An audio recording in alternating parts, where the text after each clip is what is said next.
আমাদের প্রিয় স্বামী বিবেকানন্দের 20টি বাণী আমি আজ আপনাদের সামনে তুলে ধরছি। স্বামীজি বলতেন, তুমি যা ভাবো তাই হয়ে ওঠো।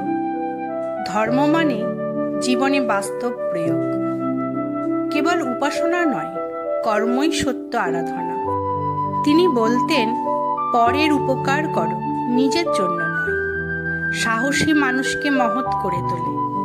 সফলতার জন্য প্রথম প্রয়োজন আত্মবিশ্বাস। অহংকার নয়, আত্মসম্মান শেখো।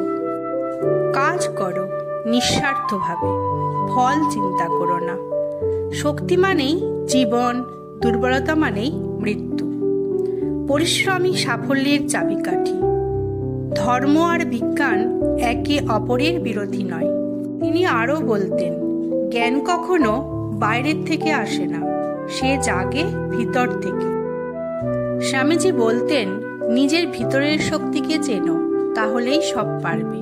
হিন্দু, মুসলমান, খ্রিস্টান সব ধর্মের মূলে একই চেতনা। প্রেমই জীবনের পরম সত্য। মানুষের সেবা করো, কারণ মানুষই জীবন্ত ঈশ্বর। তিনি বলতেন, কোনো কাজ ছোট নয়, মনোভাবটাই আসল। যখন তুমি একা থাকবে, তখন নিজের শক্তিকে চিনবে। মন যা ভাবে, শরীরও তা অনুসরণ করে। শিক্ষা হলো চরিত্র গঠন, মানসিক শক্তির বিকাশ। আমার এই ভিডিওটি আপনাদের ভালো লাগলে আমার চ্যানেলটি সাবস্ক্রাইব করবেন। ধন্যবাদ।